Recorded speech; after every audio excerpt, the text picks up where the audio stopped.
ખેડૂત ભાઈઓ, આજે આપણે વાત કરીશું આપણી ઉપજ કપાસની.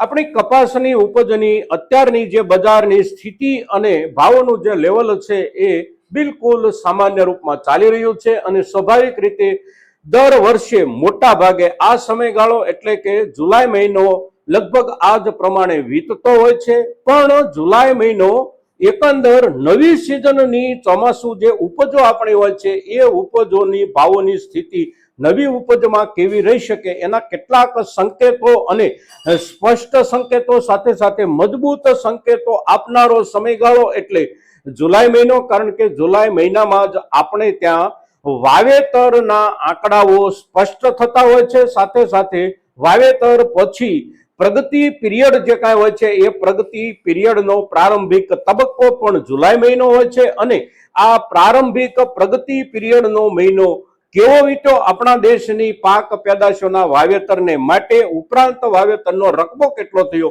એના આધારે બજારનો પાયો અવશ્ય બંધાતો હોય છે અને એના સંકેતો બજારમાં જોવા મળતા હોય છે. તો આપણી કપાસની ઉપજ નવી સિઝન પાકી અને જ્યારે આવવાની શરૂ થાય ત્યારે આપણા કપાસના બજાર ભાવ કેવા રહી શકે આ એક સવાલ આપણા ખેડૂતના મગજમાં અવશ્ય હોય છે અને તેથી એના ઉપર એક સામાન્ય ચર્ચા નિયમિત રૂપમાં થતી રહેવી જોઈએ અને એ ચર્ચા જે થતી રહેવી જોઈએ એના ભાગરૂપે આજે આપણે જે ચર્ચા કરીએ છીએ એ ચર્ચા એટલે આપણા કપાસ ઉપજના નવી સિઝનના બજાર ભાવના સંકેતો અત્યારે જે કાંઈ મળી રહ્યા હોય એ સંકેતોની ચર્ચા. મિત્રો, તો આજના આપણા આ વિડીયોમાં આ એપિસોડમાં આપ સૌ દર્શક મિત્રો અવશ્ય બન્યા રહેજો. નમસ્કાર ખેડૂત મિત્રો, જય કિસાન જય ભારત. ખેડૂત ભાઈઓ, આજે તારીખ છે 28 જુલાઈ 2026 અને વાર છે મંગળવાર. મંગળવારનો દિવસ છે એટલે માર્કેટિંગ યાર્ડોમાં સાપ્તાહિક કામકાજનો આજે બીજો દિવસ છે અને સામાન્ય રૂપમાં આપણા સૌરાષ્ટ્રના મોટા ભાગના વિસ્તારોમાં ગઈકાલે વરસાદ બહુ મોટા પ્રમાણમાં ક્યાંય નહોતો. સામાન્ય કોઈ જગ્યાએ વરસાદ હોય એવી સ્થિતિ ગઈકાલે હતી અને આજનું વાતાવરણ પણ એકંદર વરસાદ વિનાનું વાતાવરણ છે એટલે ગઈકાલે પણ બજારમાં કપાસની આવકો હતી, આજે પણ બજારમાં કપાસની આવકો છે અને ભાવોનું લેવલ આપણે જોઈએ તો કોઈ ફેરફાર આજે પણ નથી. ગઈકાલે જે ભાવો હતા એ જ ભાવોનું લેવલ સામાન્ય રૂપમાં આપણે નીચલા દરજ્જાથી શરૂ કરીએ તો લગભગ 1225-1250 રૂપિયાથી શરૂ થતી કપાસની આપણી ક્વોલિટી સારામાં સારી, જેને બેસ્ટ રેન્જ ક્વોલિટી કહેતા હોઈએ આપણે કે પ્રીમિયમ રેન્જ ક્વોલિટી કહેતા હોઈએ, એના ભાવોનું લેવલ ઊંચામાં ઊંચું 1850 રૂપિયા સુધીનું 20 કિલોનો ભાવ અને આ ભાવોની મર્યાદામાં આપણી તમામ ક્વોલિટીઓ વેચાઈ રહી છે. આજનો દિવસ હોય, ગઈકાલનો દિવસ હોય કે ગયું આખું અઠવાડિયું હોય, ત્યાર પહેલાનું અઠવાડિયું હોય અને જુલાઈ મહિનાની 1લી તારીખથી લઈ અને આજે જુલાઈ મહિનો પૂરો થવાના છેલ્લા દિવસો જ્યારે ચાલી રહ્યા છે ત્યાં સુધીમાં સ્થિતિ આ જ પ્રમાણે રહી છે. આપણા કપાસના ભાવોમાં 10-20-25 રૂપિયા એકાદ બે દિવસ ક્યાંક ફેરફાર જોવા મળ્યો હોય. આ વાતાવરણ વચ્ચે આપણે આખો મહિનો ભાવના આ લેવલે કપાસના વેપારો કર્યા. હવે આ સ્થિતિ સામાન્ય રૂપમાં દર વર્ષે આ પ્રમાણે રહેતી હોય પણ જુલાઈ મહિનો એટલે પાયાનો મહિનો છે આપણી ખરીફ સિઝનની નવી ઉપજના બજાર ભાવનો. એટલે પાયામાં સૌથી અગત્યનો મુદ્દો એટલે આપણા દેશમાં કોઈ પણ પાકના વાવેતરનો વિસ્તાર કેટલો છે અને વવાયા પછી વરસાદ જે કાંઈ જરૂરી હોય એ વરસાદની સ્થિતિ કેવી રહી. તો કપાસનું વાવેતર આપણા દેશમાં અવશ્ય આ વર્ષે અત્યાર સુધીના આંકડાઓ મુજબ ઘટેલું આવી રહ્યું છે સરકારના કહેવા પ્રમાણે પણ અને ઘટાડો લગભગ એકંદર સિઝન વાવેતરની પૂરી થઈ જાય ત્યાં સુધીમાં 10-12% તો અવશ્ય રહી જશે એવું લાગી રહ્યું છે. હવે 10-12% વાવેતર વિસ્તારના રકબામાં જો ઘટાડો આપણા દેશમાં રહી જાય અને એ જે ઘટાડો રહી જાય છે એ ઘટાડો ઉત્પાદનમાં 10 કે 12% જેટલો ફરક પાડે એવું શક્ય નથી. ફરક જે પડવાનો હોય એ ફરક એના કરતા પણ વધારે એટલા માટે પડે કે વાવેતર જે કાંઈ થાય છે એ વાવેતર થયું કયા સમયગાળા દરમિયાન. કુલ વાવેતર જે દર વર્ષે થતું હોય એના 80% વાવેતર થયું હોય, 90% વાવેતર થયું હોય કે 95% વાવેતર થયું હોય, પણ વાવેતર થવા માટેનો જે યોગ્ય સમયગાળો હોય છે એ સમયગાળા દરમિયાન વાવેતર કેટલું થયું. તો આપણા દેશમાં કપાસના વાવેતરનો યોગ્ય સમયગાળો એટલે જૂન મહિનો પૂરો થાય આ સમયગાળો યોગ્ય સમયગાળો, ત્યાર પછી એકાદ અઠવાડિયું એટલે કે જુલાઈ મહિનાના શરૂઆતના અઠવાડિયા દરમિયાન કપાસ જેટલો આપણે ત્યાં વવાય એ કપાસ આપણા સમયસરના વાવેતરનો કપાસ ગણાય અને એ કપાસના વાવેતર પાસેથી આપણે એકંદર પૂરતી ઉપજની અપેક્ષા રાખી શકીએ અને પૂરતી ઉપજ આપવાની ક્ષમતા એ વાવેતરના સમયગાળામાં હોય છે. ત્યાર પછી વરસાદનો માહોલ કેવો રહ્યો, વાતાવરણ કેવું રહ્યું, એના આધારે એ સમયગાળા દરમિયાનનું વાવેતર ઉપજ આપી શકે. પણ જુલાઈ મહિનાની 15 તારીખ જતી રહે અને ત્યાર પછી જે કાંઈ વાવેતર થાય આ વાવેતરનો પ્રગતિ પીરિયડ એકંદર ઘણો ટૂંકો થઈ જતો હોય છે, ઋતુ બદલાઈ જતી હોય છે. એટલે એની પ્રગતિ પછી જે કાંઈ થાય એ પ્રગતિ ગમે તેટલી સારી થાય તો પણ જે વાવેતર જૂન મહિનાના અંતિમ દિવસો દરમિયાન અને જુલાઈ મહિનાના પહેલા અઠવાડિયા દરમિયાન એટલે કે સમયસર થઈ ગયેલું વાવેતર હોય એ વાવેતર જેટલું ઉત્પાદન જુલાઈ મહિનાની 15 તારીખ પછી વવાયેલા કપાસમાંથી આપણને મળવું સંભવ નથી. એટલે વાવેતર 10% ઘટે કે 12% ઘટે પણ ઉત્પાદનમાં એનાથી મોટો ઘટાડો આ વર્ષે આપણે ત્યાં કપાસમાં બેસશે. આ એક વાત અવશ્ય પાકી છે. હવે આંતરરાષ્ટ્રીય વાવેતરો એટલે કે દુનિયાના બાકીના દેશોની વાવેતરોની સ્થિતિ કેવી છે અને એમનું વાવેતર સમયસરનું કેટલું અને સમય ચૂકી ગયા પછીનું કેટલું, તો વાવેતરના જે કાંઈ આંકડાઓ રકબાને લઈને આવી રહ્યા હોય એમાં એક દેશને આપણે બિલકુલ બાદ કરવાનો રહે છે અને એ દેશ છે ચાઇના.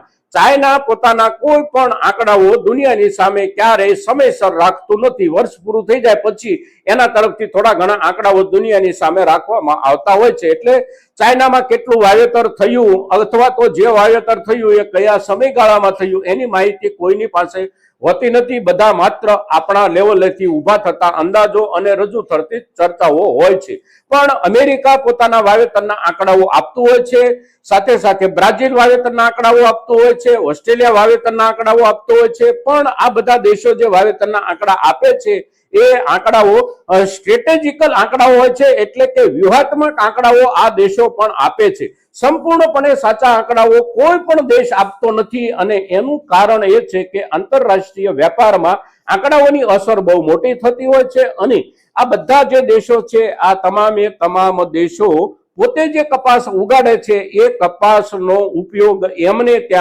એમને બહુ ઓછો હોય છે. વધારેમાં વધારે એમની ઉપજ એમણે દુનિયાના દેશોને વેચવાની હોય છે. એટલે આંતરરાષ્ટ્રીય કપાસના ભાવોનું બજાર એમની એક ઈચ્છા અવશ્ય રહેતી હોય છે કે સારામાં સારું ટકી રહે. જેવી રીતે આપણે ત્યાં ખેડૂતોની ઈચ્છા એવી રહેતી હોય આપણી કે આપણું બજાર સારામાં સારું ટકી રહે, પણ આપણે ત્યાં તકલીફ એ છે કે આપણી ખેડૂતોની જેવી ઈચ્છા હોય છે કે બજાર કપાસનું સારામાં સારું ટકી રહે. આપણા દેશના કપાસના ઉદ્યોગ સાથે જોડાયેલી જે દુનિયા છે એટલે કે કાપડ ઉદ્યોગ આપણા દેશનો જે છે એ કાપડ ઉદ્યોગ હંમેશા એવું ઈચ્છતો હોય છે કે આપણા દેશમાં કપાસના ભાવ નીચામાં નીચા દરજ્જે ચાલે. સાથે સાથે સરકાર એમની સાથે બિલકુલ સ્પષ્ટ રીતે જોડાઈ ગયેલી હોય છે એક પક્ષકાર તરીકે કે ખેડૂતોને ભાવ જે મળવો હોય તે મળે, પણ કાપડ ઉદ્યોગને સસ્તામાં સસ્તો કપાસ ભારતમાં મળી રહેવો જોઈએ. એટલે આપણે ભાવોને લઈને બે પ્રકારના ભાગમાં વહેંચાયેલા છીએ. આપણે ખેડૂતો ઈચ્છીએ છીએ કે સારો ભાવ મળવો જોઈએ અને સરકાર અને કપાસ ઉદ્યોગ સાથે જોડાયેલા લોકો હંમેશા એક જ મુદ્દા ઉપર ઉભેલા હોય છે કે કપાસનો ભાવ બજારમાં વધવો નહીં જોઈએ. જ્યારે બાકીના જે દેશો છે, જે દેશો ઉત્પાદન કરે છે અને વેપાર કરે છે એ દેશો એટલે બ્રાઝિલ, અમેરિકા, ઓસ્ટ્રેલિયા, તો એ દેશોની સરકાર અને એ દેશોના ખેડૂતો બધા જ એક જગ્યાએ ઉભા હોય છે કે કપાસના ભાવમાં એકંદર માહોલ સારો રહેવો જોઈએ. એટલે એમના તરફથી રજૂ થતા આંકડાઓ પણ સંપૂર્ણપણે ત્યાંના ખેતરો અને ત્યાંના વાવેતર ઉપરાંત પ્રગતિ આ બધા મુદ્દે સંપૂર્ણ સાચા હોઈ શકે એવું નથી હોતું.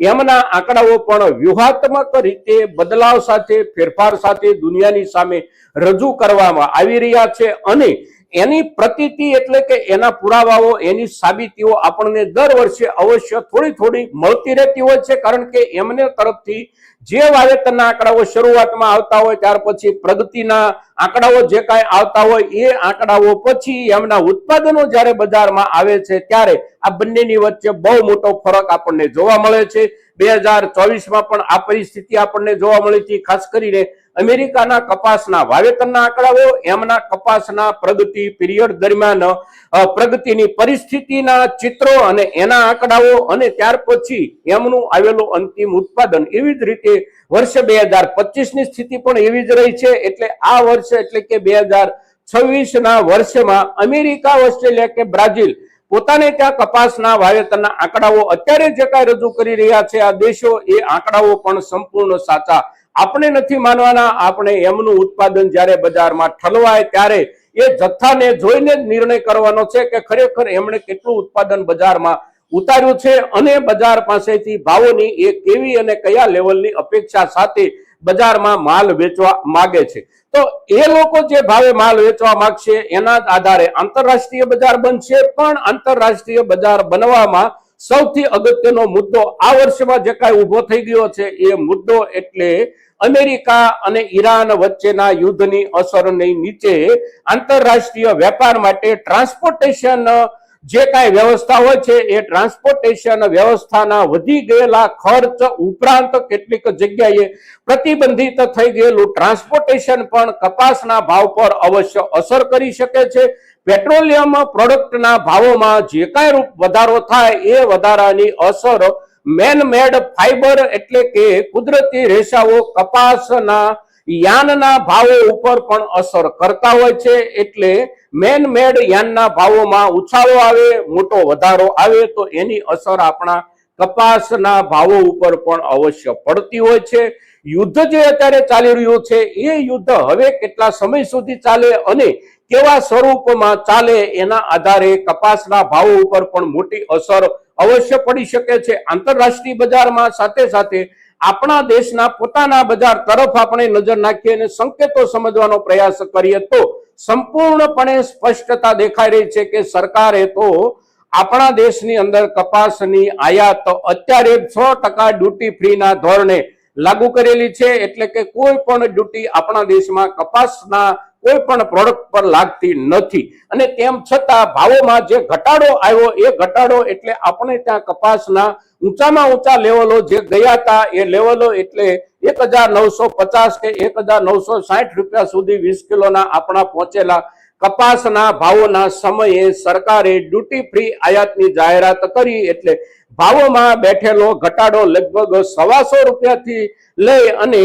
140 કે 50 રૂપિયા સુધીનો બેસી ગયો. પણ એ ઘટાડો બેઠા પછી બજાર અહીંયા રોકાઈ ગયું છે અને રોકાઈ ગયેલું બજાર એટલે આ આખો જુલાઈ મહિનો, ત્યાર પહેલા જૂન મહિનાનો પણ મોટા ભાગનો સમય આ જ લેવલના બજાર ભાવથી આપણે વિતાવ્યો છે. એટલે અત્યારે ભાવોનું જે લેવલ છે આ લેવલ કદાચ આવનારી નવી સિઝન આપણી જે કપાસની છે એ સિઝનનો પાયો આપણે ગણી શકીએ એવી સ્થિતિમાં અવશ્ય એટલા માટે છીએ કે આપણા દેશમાં વાવેતરનો રકબો અવશ્ય 10 થી 12% ઘટી શકે છે. ઉપરાંત ઘટેલો વાવેતરનો રકબો માત્ર ઘટેલા વાવેતરના રકબાની ટકાવારીના આધારે જ ઉત્પાદન ઉપર અસર કરશે એવું નથી. રકબો 90% સુધી પહોંચી જાય તો પણ વાવેતરનો રકબો આગળ વધવા માટે જે સમયગાળો અનુકૂળ હોય એ અનુકૂળ સમયગાળા દરમિયાન વાવેતરનો રકબો નથી વધ્યો એટલે અંતિમ ઉત્પાદન જે આવવાનું હોય એ ઉત્પાદન ઉપર અવશ્ય અસર પડી શકે છે. વાવેતરના રકબાના ઘટાડા કરતા ટકાવારીમાં થોડી વધારે. એટલે આ મુદ્દો આપણા માટે અત્યારથી જ અગત્યનો થઈ જાય છે. શક્ય છે કે શરૂઆતના આપણા કપાસના જે કાંઈ આવકોના જથ્થાઓ હોય એટલે કે આગોતરા વાવેતરો આપણા મે મહિના દરમિયાન જે કાંઈ થઈ ગયા હોય એ કપાસની આવકો ઓગસ્ટ મહિનો અર્ધે પહોંચે એટલે થોડી ઘણી બજારમાં આવવાની શરૂઆત થઈ જાય તો એ કપાસના ભાવોનું લેવલ અવશ્ય નીચું રહી શકે. એટલા માટે કે એની ક્વોલિટી બેસ્ટ રેન્જમાં આવે એ પ્રકારની નથી હોતી. એની ક્વોલિટી સારામાં સારી હોય તો પણ સામાન્ય દરજ્જાની હોય છે અથવા તો સામાન્ય દરજ્જાથી નીચેના દરજ્જાની હોય છે. સાથે સાથે એમાં સમયના હિસાબથી વધારે પ્રમાણમાં ભેજ પણ હોય છે એટલે એને ન તો જાદો સમય સાચવી શકાય છે, સાથે સાથે એને જે પ્રક્રિયા કરવાની છે પ્રક્રિયા પણ એના ઉપર સારી રીતે નથી થઈ શકતી. એના કારણે એના ભાવોનું લેવલ અવશ્ય નીચું રહી જતું હોય છે. પણ એ સમયગાળા દરમિયાન આવતી આપણી કપાસની ઉપજો એટલે સામાન્ય દરજ્જો કાં તો નીચલો દરજ્જો પણ આપણી કપાસની ઉપજો સારી સિઝનની શરૂઆત પછી જે આવવાની થાય એ કપાસની ઉપજના ભાવો આપણે આ વર્ષે અવશ્ય અત્યારના સમયે ચાલતા કપાસના ભાવોના બુનિયાદના આધારે આનાથી થોડા ઘણા અવશ્ય આગળ વધી અને મળતા અત્યારે જોઈ શકીએ છીએ. આંતરરાષ્ટ્રીય બજારમાં અમેરિકા તરફથી ખૂબ મોટા જથ્થામાં ઉત્પાદન ઉતરે, બ્રાઝિલ તરફથી થોડું વિશેષ પ્રમાણમાં ઉત્પાદન ઉતરે અને એમના તરફથી એકબીજાની આંતરિક હરીફાઈના કારણે બજારમાં ભાવો તોડવાની શરૂઆત થાય તો એની અસર નીચે આપણે ત્યાં આયાતી રૂનો જથ્થો વધે, આયાત કરવાની માનસિકતા આપણા દેશના કોટન ઇન્ડસ્ટ્રી સાથે જોડાયેલા લોકોની વધે તો એની અસર આપણે ત્યાં બેસી શકે છે. પણ એને આપણે જેવી રીતે સમજવાની કે ધ્યાનમાં લેવાની છે એવી જ રીતે આપણે આપણી પોતાની ઘરેલું કપાસ ઉપજની આ વર્ષની જથ્થાની ઘટવાની શક્યતાને પણ ધ્યાનમાં રાખવાની છે અને એના આધારે અત્યારે આપણે વિચારીએ અને સંકેતો પકડીએ તો અવશ્ય અત્યારનું આપણું ભાવોનું લેવલ એટલે આવનારી આપણી કપાસની સિઝનની બુનિયાદી પરિસ્થિતિ અને એના ઉપર થોડો ઘણો સુધારો અથવા તો થોડો ઘણો સમય પ્રમાણે આપણને ભાવોમાં વધારો પણ મળી શકે છે. મિત્રો, તો નવી સિઝન આપણી કપાસની ઉપજ જે કાંઈ આવવાની છે એ નવી સિઝન કપાસ ઉપજના એકંદર આપણા દેશના આધારે અને આંતરરાષ્ટ્રીય વાતાવરણના આધારે મળતા જે કાંઈ સંકેતો છે એ સંકેતોની ચર્ચા એટલે આપણા ખેડૂતો સમુદાય માટે અગત્યની ચર્ચા. મિત્રો, તો મહત્તમ ખેડૂતો સુધી આજની આપણી આ ચર્ચા પહોંચે એને માટે આપ સૌના પ્રયાસોની અપેક્ષા સાથે જય કિસાન, જય ભારત.